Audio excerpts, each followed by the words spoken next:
नमस्कार, स्वागत छ कार्यक्रम खोज खबरमा। म पुष्कर खतिवडा। समाजमा भएका हरेक घटनामा हाम्रो नजर। जनताको सूचना पाउने अधिकारको सम्मान हाम्रो अभियान। त्यसैले समुन्नत र समृद्धशाली समाजको यात्रा खोज खबरको अन्तिम अभिष्ट अनि गन्तव्य हो।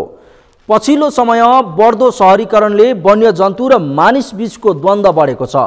वन जंगल मासिएसँगै चितुवाको वासस्थानमा पनि संकट पैदा भएको छ। वन जंगल छेउका खेतबारी बस्तीमा परिणत भएपछि जंगलबाट बाहिरिएर आउने चितुवा सिधै बस्तीमा पुग्न थालेको छ, जसका कारण मृग र अन्य आहाराको खोजीमा बस्ती पसेको चितुवाले केही नभेटेपछि मानिसलाई निशानामा पार्ने गर्दछ। बर्दियाको गुलरिया नगरपालिका बजार छेउमै रहेको टपरा गाउँ आजकल यस्तै समस्यासँग जुधिरहेको छ। गाउँमा चितुवा आउन थालेपछि स्थानीय त्रसित भएका छन्। दैनिक जसो साँझमा चितुवा गाउँ पसेर घरपालुवा पशु चौपाया खान थालेपछि यसले मानवीय जोखिम पनि बढाएको छ, जसका कारण स्थानीयहरू रातभर नसुती जाग्राम बस्न बाध्य छन्। आखिर के छ त यसको वास्तविकता, हेरौँ यो रिपोर्ट।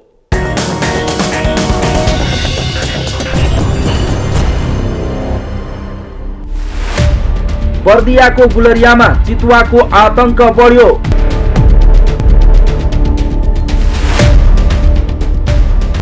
टपरा गाउँमा चितुवाका कारण स्थानीय त्रसित।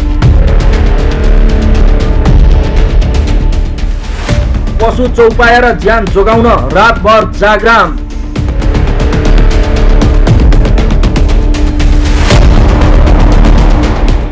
बर्दियाको टपरा गाउँमा चितुवाको आतंक बढेको छ।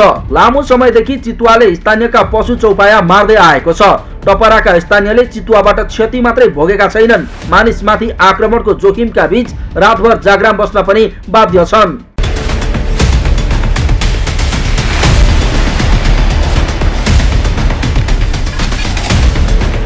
गुलरिया नगरपालिका बजार छेउमै रहेको टपरा गाउँमा चितुवा आउन थालेपछि स्थानीय त्रसित भएका छन्। दैनिक जसो साँझ पख चितुवा गाउँ पस्ने र घरपालुवा पशु चौपाया लगेर खान थालेपछि स्थानीय रातभर नसुती जाग्राम बस्दै आएका छन्।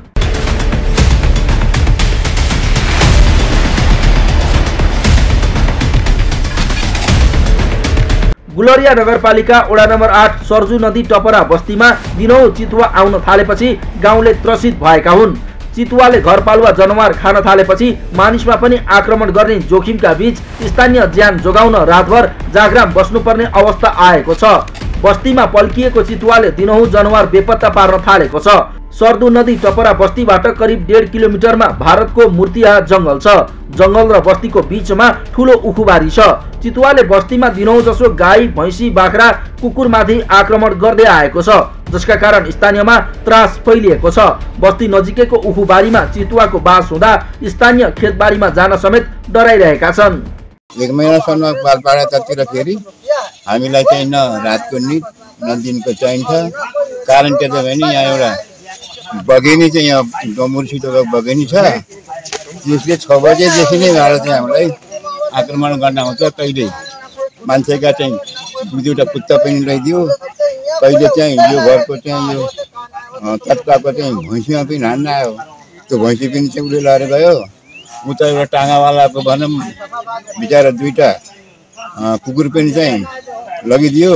गाईलाई पनि त्यसै गर्यो र यहाँ चाहिँ दिनका रात चाहिँ अत्यन्त दुःख दिइरहेछ र हामीलाई जहाँसम्म हुन्छ तरासदेखि चाहिँ बचाउने चाहिँ उपाय गरिदिनु पर्छ। डमरू सहितको चितुवाले बस्तीबाट घरपालुवा जनावर ओसार्दै उखुबारीमा लगेको अधिकांश स्थानीयको भनाइ छ। बस्तीबाट चितुवाले गाईको बाछो, बाख्रा र कुकुर पनि बेपत्ता पारेको छ। चितुवाले पुस 16 गते मात्रै स्थानीयको गाई मारेको थियो। 4 दिन अघि बाछोलाई उखुबारीतर्फ लगेको चितुवाले 5औं दिन राति गाउँ पछि गाई मारेको हो। तर यस्तो अवस्थामा पनि सम्बन्धित निकाय वा कसैले पनि आफूहरूको समस्यामा चासो नदिएको स्थानीयको दुखेसो छ। आग आ रहा है, एक गैया खाइस, एक फिर बाछा खाइस, हमरे घरे 5 दिन के अंदर अंदर। और कोई हमारे लोन बात नहीं सुनत है, न कोई देखे आवे और रात भर सोवे नहीं देते, बैठा जाते पूरा गांव रात भर। का करा जाए, का ना 2 लीटर दूध देता रहा है हमार गैया, दूध भी नहीं दे रही है। बाकरी बेच के पैरा खरीदे रहन कि भूखे न मरे, दूध दे, खावा जाए, पाला जाए नीक से। रोड डेली बाघ आ रहा है, का करा जाए, हमारा लोन कोई नहीं सुनत है। गैया पर आवत है, भैंसों पर भैंस भी खा लेता है। उस दिन बचावा गाय भी खिसरिन के बाहर 6 बजे एक आवा है, 9 बजे एक आवा है। हम लोग बहुत उसे भगाए, बहुत चिल्लाए उल्लाए के भगाए हैं। अब का करा जाए, और फिर भी कोई नहीं सुनत है, प्रशासन नहीं सुनत है, कुछ नहीं करते यहाँ आई के भी देखत भी नहीं है। का करा जाए, का ना करा जाए। और बहुत पूरा गांव भी परेशान है। कोई के बच्चे उठा ले जाते, बकरी उठा ले जाते, कुत्ता भी ले जाता है, कोई सोवे नहीं देता, तो उनको पाती खरकत के भागा जाता है। चितुवा प्राय जसो साँझ 6 बजेपछि बस्तीमा पस्ने गरेको स्थानीय बताउँछन्। चिसो मौसममा घरभित्र सुत्ता पनि डर हुने भएपछि स्थानीय गर्मी मौसममा घर बाहिर निस्किँदा के हुने हो भन्ने त्रासमा छन्। भारतसँग जोडिएको क्षेत्रमा चितुवाले बस्तीमा प्रवेश गरेर पशु चौपाया मार्ने गरेको छ। तर यसरी स्थानीयले क्षति भोग्दै डरमा रात काटिरहेको जानकार भएर पनि कुनै सरकारवाला निकाय घटनाप्रति गम्भीर नबनेको स्थानीयको आरोप छ। तर डिभिजन 1 कार्यालयले भने घटना न्यूनीकरणमा पहल गर्ने दाबी गरेको छ। डोरा नगरपालिकाको नेपाल भारतको सीमासँग जोडिएको बस्ती छेउछाउमा केही समयदेखि पशुवस्तुहरूलाई जङ्गल जनावरले मारेको भन्ने विषयमा गाउँलेहरूबाट इन्फर्मल जानकारी चाहिँ हामीलाई छ र हामीलाई जुन पशुवस्तुहरूलाई मारिएको त्यसको नेचर हेर्दा सम्भवतः त्यो चितुवाले मारेको हुनसक्छ भन्ने लाग्छ। त्यो क्षेत्रमा वन क्षेत्र नरहेको नजिकै भारतको वन क्षेत्र कतरनेगार वाइल्ड लाइफ सेन्चुरीको क्षेत्र भएको र त्यो क्षेत्रबाट सम्भवतः हाम्रो नेपालको खेतीयोग्य भूमि हुँदै चितुवा प्रवेश गरेको हुनसक्छ। यो बारेमा हामीलाई जानकारी छ। हामी थप क्षति नहुन, पशु चौपायाको क्षतिको भएको छ जुन दुःखद छ, थप क्षति मानवीय क्षति नहुनको लागि कार्यालयले यसमा विशेष ध्यान दिनेछ। हामीले हाम्रो गस्ती पट्रोलिङ लगायतका कामहरूलाई अगाडि बढाउँछौँ र यहाँलाई एउटा जानकारी गर्छु, निवेदन गर्छु। चितुवा यस्तो प्रजाति हो जो एकै ठाउँमा स्थिर भएर बस्दैन। त्यो भएर त्यो चितुवालाई त्यसको बस्ने क्षेत्र पत्ता लगाएर त्यसलाई त्यो क्षेत्रबाट नजिकको जङ्गल क्षेत्रमा धपाउने हाम्रो प्रयत्न रहनेछ। 1 महिना नपुग्दै चितुवा बस्तीमा पसेर क्षतिका 5 भन्दा बढी घटना भइसकेको स्थानीयको भनाइ छ। स्थानीय विपन्न बस्तीहरूमा चितुवाले दिनौं जसो पशु चौपाया खान थालेपछि खेत बाहिर मजदुरी गर्न जान पनि स्थानीयलाई समस्या हुने गरेको छ।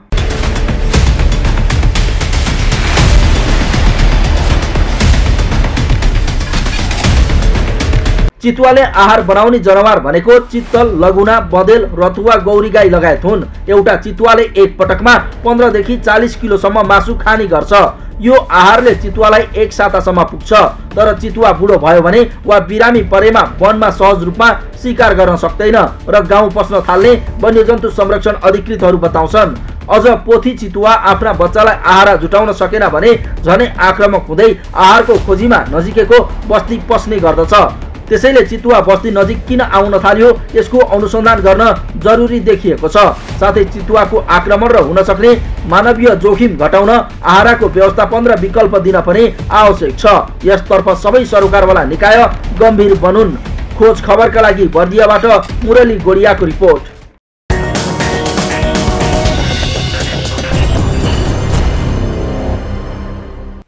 हो बर्दियाको गुलरिया नगरपालिका बजार छेउमै रहेको टपरा गाउँमा चितुवा आउन थालेपछि स्थानीय त्रसित भएका छन्। दैनिक जसो साँझ पख चितुवा गाउँ प्रवेश गरी घरपालुवा पशु चौपाया लगेर खान थालेपछि स्थानीयहरू रातभर नसुती जागराम बसेर पशु चौपाया र ज्यानको सुरक्षा गर्न बाध्य छन्। चितुवाले आहार नपाउँदा गाउँ पस्ने र स्वाद फेर्न मानिसलाई आक्रमण गर्दछ। जङ्गली जनावर घट्दै जानु, बस्ती नजिक जङ्गल र झाडी बढ्दै जाँदा चितुवा गाउँ पस्ने भएकाले घर छेउ खुल्ला स्थान राख्ने, झाडी मास्ने र घर बाहिर पनि बत्ती बाल्ने गर्दा चितुवाको आक्रमणबाट केही हदसम्म बच्न सकिन्छ। कार्यक्रममा एकैछिन ब्रेकपछि नेपाली बजारमा कमसल औषधिको बिगबिगी सम्बन्धी प्रसङ्ग उजागर गर्नेछौँ। हेर्दै गर्नुहोला।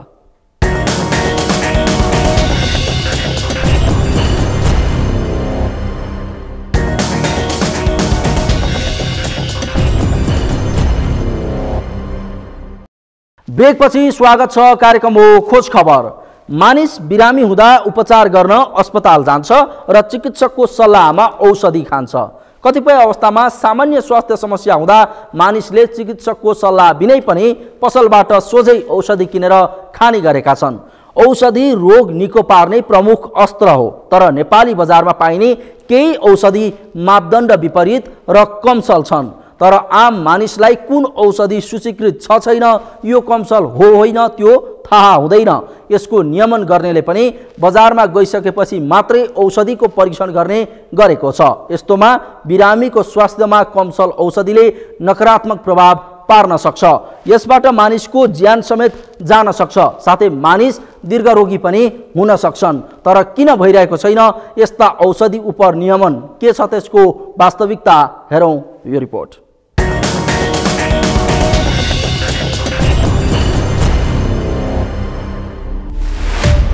नेपाली बजारमा कमसल औषधिको बिगबिगी।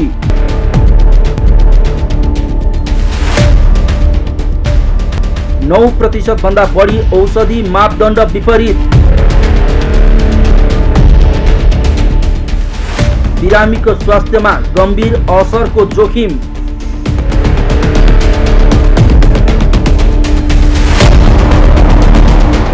नेपालमा पछिल्लो समय मापदण्ड विपरीतका औषधिको बिक्री वितरण बढेको छ। यो हामीले लगाएको आरोप होइन। औषधि व्यवस्था विभागको तथ्याङ्कले पनि अस्पतालमा बिक्री वितरण भइरहेका औषधि मध्ये 9% औषधि कमसल देखिएको छ।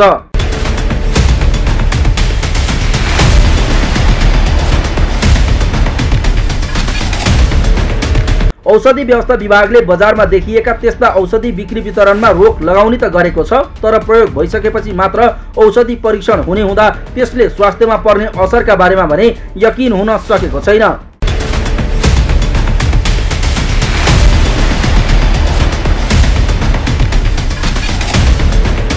नेपालमा वर्षेनी खपत हुने 70 अर्ब रुपैयाँको औषधि मध्ये 7 अर्ब रुपैयाँ बराबरको औषधि मापदण्ड विपरीतका भएको पुष्टि भएको छ। औषधि व्यवस्था विभागका अनुसार नेपालमा प्रयोग हुने 9% औषधि मापदण्ड विपरीत बजारमा लगिएको पाइएको हो। विभागको तथ्याङ्क अनुसार आर्थिक वर्ष 2076-77 मा 918 औषधिको परीक्षण गर्दा 9.5% अर्थात् 87 औषधि न्यून गुणस्तरको पाइएको थियो। यस्तै आर्थिक वर्ष 2077-78 मा 739 औषधिको परीक्षण गर्दा 20.7% अर्थात् 153 औषधि सब स्ट्यान्डर्ड पाइएको थियो। यो समय कोरोना काल भएको हुँदा स्यानिटाइजर लगायत अन्य औषधि बढी कमसल भेटिएको विभागको भनाइ छ। यस्तै आर्थिक वर्ष 2078-79 मा पनि 634 औषधि परीक्षण गर्दा 52 अर्थात् 9% औषधि मापदण्ड विपरीतको पाइएको थियो।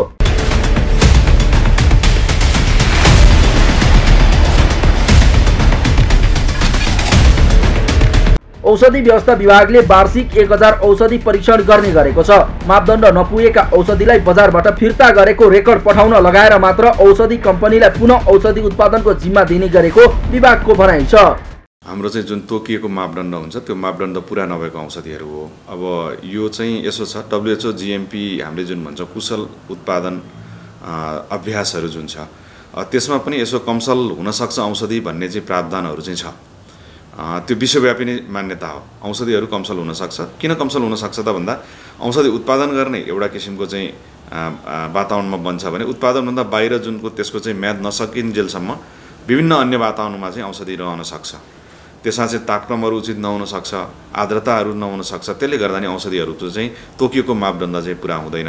कुनै कुनै औषधिहरूको चाहिँ भित्रको चाहिँ सार तत्त्व ठिक छ, तर चाहिँ चक्कीहरू चाहिँ खोल्दाखेरि चाहिँ चाँडै फुट्ने, खोल्दाखेरि फुट्न चाहिँ फुट्यो तर चक्की चाहिँ 2 टुक्रा भयो भने त्यो पनि मापदण्ड विपरीतको भन्छ। एउटा चक्कीको चाहिँ त्यो कडापना पनि एउटा चाहिँ नफुट्ने गरी औषधिको चाहिँ त्यो बट्टा जुन चाहिँ बट्टाबाट झिक्दाखेरि नफुट्ने गरी चाहिँ हुनुपर्छ। पनि त्यस्ता विभिन्न मतलब चाहिँ परिधिमा हामी चाहिँ प्यारामिटरहरूमा हामीले चाहिँ त्यो मापदण्डहरू तोकेको हुन्छौँ।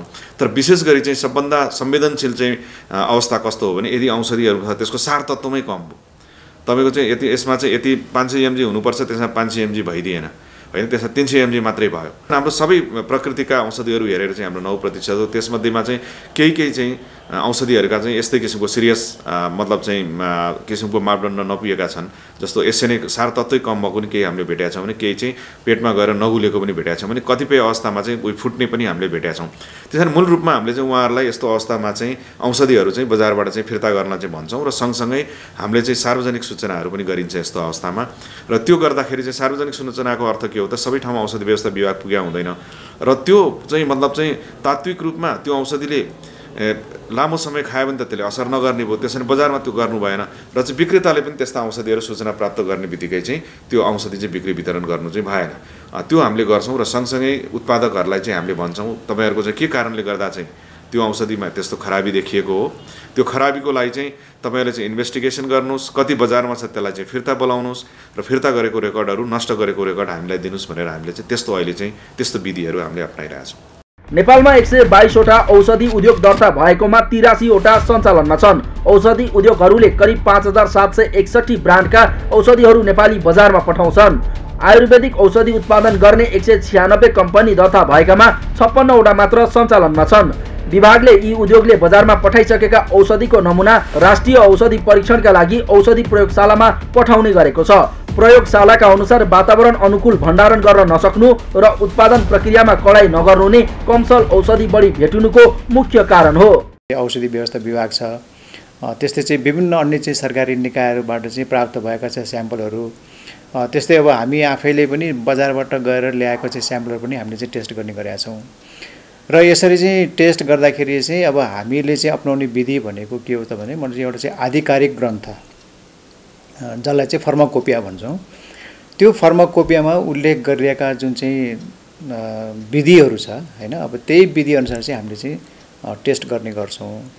र यसरी चाहिँ टेस्ट गर्दाखेरि अब अहिलेसम्म चाहिँ अब हामीले चाहिँ अब हरेक वर्ष चाहिँ अब हामीले त्यति धेरै अब जति चाहिँ गर्न सक्नुपर्ने हो, जति चाहिँ सङ्ख्यामा चाहिँ हामीले चाहिँ टेस्ट गर्नुपर्ने हो त्यति चाहिँ अब हामीले गर्न सकेको अवस्था छैन।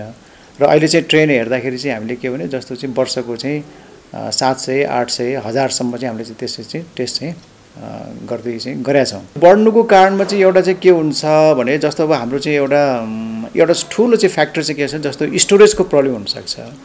जस्तो तपाईँको चाहिँ अब उत्पादकले त सही किसिमले चाहिँ उत्पादन गरे पनि हुनसक्छ, किनभने उत्पादकले चाहिँ सकेसम्म आफ्नो प्रोडक्ट चाहिँ यो कमसल होस् भन्ने त चाहँदैनन् हैन। र कहिलेकाहीँ चाहिँ के हुनसक्छ भने तपाईँको चाहिँ अब हाम्रो अलिकति यो स्टोरेजको कारणले हैन चाहिँ अब ट्रान्सपोर्टमा चाहिँ अलिकति चाहिँ गडबडी भएको कारणले, किनभने अब हामीसँग त्यो सिस्टम एउटा चाहिँ डेभलप भइसकेको छैन हैन, गुड फार्मेसी प्र्याक्टिस भन्ने त्यसो भएको छैन। र त्यो कारणले गर्दाखेरि पनि जहाँबाट चाहिँ त्यो स्याम्पलहरू चाहिँ उठाइन्छ त्यहाँबाट आएको चाहिँ स्याम्पलहरू चाहिँ त्यसरी चाहिँ फेलुर हुने चान्सेस पनि त्यो धेरै छ। एउटा कारण त्यो पनि हुनसक्छ।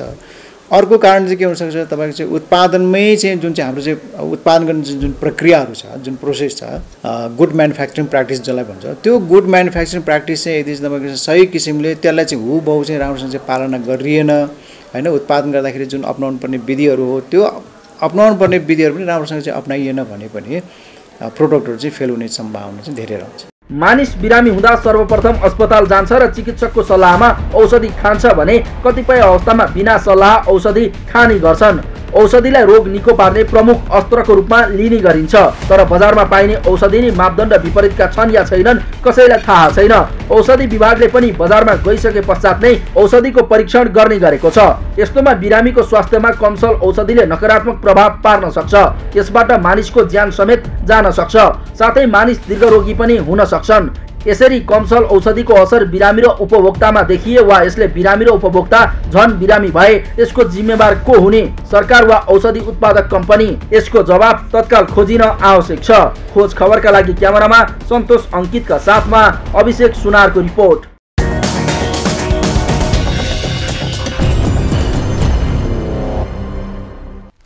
हो, नेपालमा पछिल्लो समय मापदण्ड विपरीतका औषधिहरूको बिक्री वितरण बढेको छ। अस्पतालहरूमा समेत बिक्री वितरण भइरहेका औषधिहरूमध्ये 9% औषधि कमसल देखिएको औषधि व्यवस्था विभागको तथ्याङ्क छ। विभागले बजारमा देखिएका त्यस्ता औषधि बिक्री वितरणमा रोक लगाउने त गरेको छ, तर प्रयोग भइसकेपछि मात्र औषधि परीक्षण हुने हुँदा यसले बिरामीको स्वास्थ्यमा समेत असर पार्न सक्छ। यस्तोमा कमसल औषधिका कारण कोही बिरामी भए, कसैको मृत्यु भए यसको जिम्मेवार कसले लिने? यो आम नेपाली उपभोक्ताको प्रश्न छ। हवस् त आजलाई कार्यक्रम खोज खबर यति नै। कार्यक्रम खोज खबरका विषयमा कुनै प्रतिक्रिया छन् भने हामीलाई khojkhabar@sagarmatha.tv मा इमेल गर्न सक्नुहुन्छ अथवा फोन नम्बर 01570 60 74 मा फोन पनि गर्न सक्नुहुन्छ। लुकेका र लुकाइएका खबर निरन्तर जारी छ। नेपालको पहिलो न्युज च्यानल सगरमाथा टेलिभिजन हेर्दै गर्नुहोला। नमस्कार।